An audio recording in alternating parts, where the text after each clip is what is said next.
Hometown Family Radio, Jesse Stevens with Josh Keenports, talking with Heath from Ricochet. And nice background. Where are you hanging out today?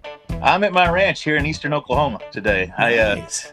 This is all you're going to get to see because the rest of my house is a filthy mess. My cleaning lady didn't show up last week. Actually, she did, but it doesn't take long for it to get dirty around here.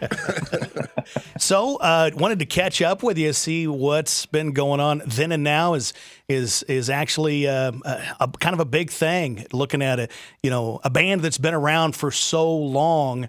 Then and Now, I love the concept of that album. Well, man, easy on that band that's been around so long thing. All right, easy on that. Come on, it's okay. I grade early, so Jesse, come on. Anyway, yeah, you're right. It's hard to believe. I had to do the math the other day. This is 30 years of Ricochet now. We hit the radio scene in November of 1995, and so this is 2025 now. Yep, 30 years. Wow, 30 years now. So we what do I know? Hit the radio waves in November of '95, and this year we're doing a re-release of it, a brand new. I almost said a new version, but it's the same version, but an updated recording of it, I might say. So I'm excited. It's off the album Ricochet, Then and Now, The Hits and More. And what we did, we went in the studio and we cut 6 of the old hits just to remind people who we are. And songs like Daddy's Money and What Do I Know and Love is Stronger Than Pride. We even re-recorded Seven Bridges Road.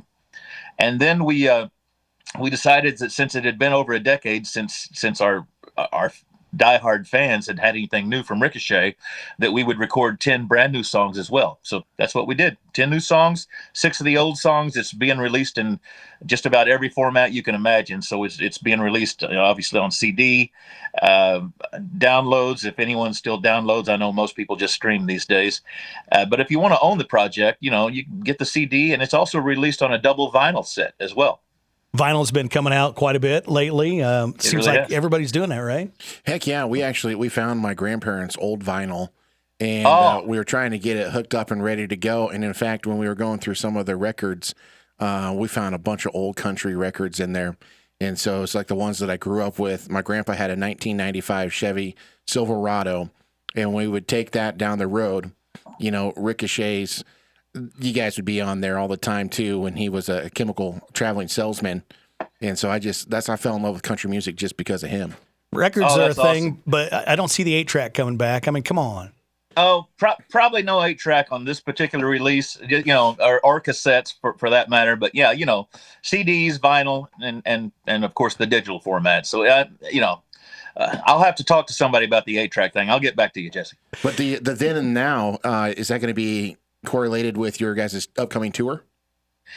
Well, yes. It's so weird in this day and age. Back in the 90s, when we first hit the country music scene, you would tour to support whatever recorded project, whatever album you had out. And these days, it's kind of flipped. These days, you record just to support your tour, basically. So, I mean, I'm not sure. I guess the availability of the digital realm, being able to just put your phone up in the air and stream whatever music you want to hear that's ever been recorded through your phone. That's turned the actual physical product into something that, well, I don't know how you'd say this, but it's turned it into something that's more of a maybe a novelty. I don't Nostalgia. know. It's not the main product anymore. The main product these days is people going to shows to watch you do that thing that you do, to watch you do it live.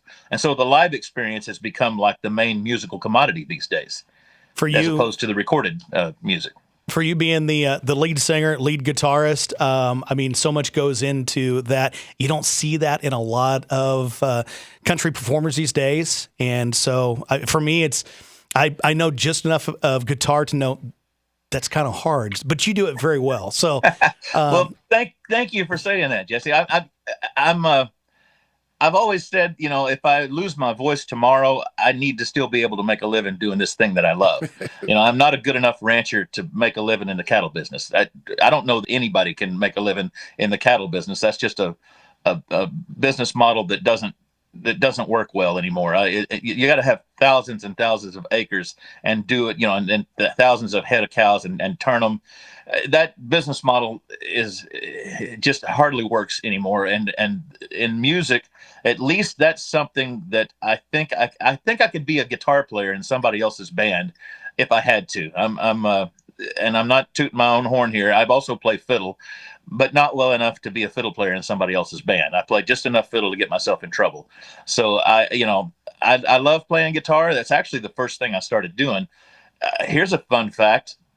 Ricochet is the first band I have ever been in that I was the lead vocalist. I was always the guy who just played guitar and sang harmony vocals, and occasionally I would sing a song just to relieve the lead singer. Every 3 or 4 songs, I would sing one just to relieve the lead singer. And then when the guys that called me up, the guys that were the original founders of the band Lariat, Jeff and Junior Bryant, called me up one day and said, "Hey, we're losing our lead singer. We remember meeting you a couple of years ago in Dallas when you gave us your cassette and your business card." That's how long ago it was. Wow. I carried around cassettes, and I gave them my cassette, and they hung on to it, and they hung on to my business card. And by golly, they called me up and said, "How'd you like to be the lead singer of Lariat?" I said, "Let's do it." I didn't tell them that I'd never been a lead singer in a band before. And so I drove to Austin, Texas to audition at this gig that they had booked, and they'd sent me some materials. They'd sent me a set list and a live tape that they had. So I had a few weeks to prep, and they hired me on the spot. So, one thing after another, the band went through some changes, and we had to change the name from Lariat to Ricochet, and, the rest is history, as they say. Yeah, I would say history because, Ricochet, now in the Oklahoma Hall of Fame. How's that kind of feel being from Oklahoma and getting inducted into the Oklahoma Hall of Fame? Brother, let me tell you, I am blessed beyond measure. I can't even describe how cool it is. I had been a fan of the Oklahoma Music Hall of Fame since its induction, since they started it. And back in the, late 90s, early 2000s, I'd been kind of paying attention to who all the inductees were. And, people like the first class that was inducted into the Oklahoma Music Hall of Fame included Merle Haggard. So, there's Merle, there's Roy Clark, businessmen, like Jim Halsey, Joe Diffie more recently, the guys of Restless Heart, Toby Keith, these great singer-songwriter artists that came long before us. I'm just overwhelmed. I was even honored enough to have 2 of the guys from Restless Heart come to our induction ceremony. Wow. And do the induction for us. And it was so cool to have Greg Jennings, the guitarist for Restless, as well as Dave Ennis, the keyboardist, talk about us and talk about, some of the things we'd done throughout the years, our USO tours and things of that nature. And just, I've become friends with those guys over the years. I've even filled in for a couple of members of Restless Heart. I filled in for the lead singer, Larry Stewart, on 2 different weekend tours. And then a few years later, I got to fill in for Greg Jennings, the guitarist, on one weekend tour. And so they kind of called me the spare tire of Restless Heart. But I'm honored as long as you're not the to know those guys, and I'm honored to be a part of the same Hall of Fame that those guys are part of, and all of these other great Oklahoma singer-songwriters. Yeah, you're able to even pay tribute to your good friend Toby Keith. Yes, we did that night. We did a song in honor of Toby, and my buddy Wade Hayes, who's also an inductee the year before. He came up, and we all held our red solo cups up high in honor of the great Toby Keith, and we had just lost him just a few weeks prior to that. Yep. So it was kind of an emotional time. You wouldn't think you would get emotional while singing Red Solo Cup, but I even dropped a lyric in the third verse. I sort of, I don't know, something might have got in my eye. I'm not sure. Well, so Ricochet this summer, you do well in the Midwest here too. Probably going to be a bunch of dates people can pick up. Where do we see kind of the list and that type of thing?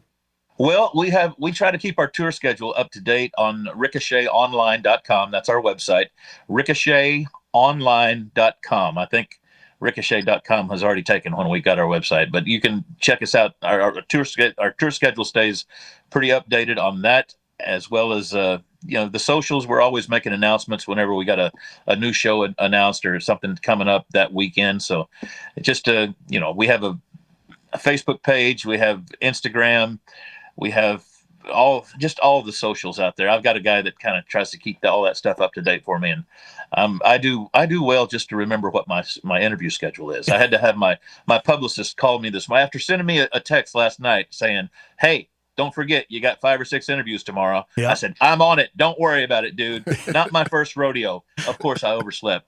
I was 7 minutes late for my first one. Then he had to call me and say, "Hey, did you forget something this morning?" "Yeah, I did. Sorry." Well, great to have you a part of our show. And hey, just wish you all the best. Congratulations for what has been and what's coming ahead of you. Well, Jesse, Josh, I want to thank you guys for carving out some time for me. Sorry I didn't shave. I'm looking a little scruffy this morning, but hey, you guys look good though. Y'all look good. I appreciate the time. Thank you guys.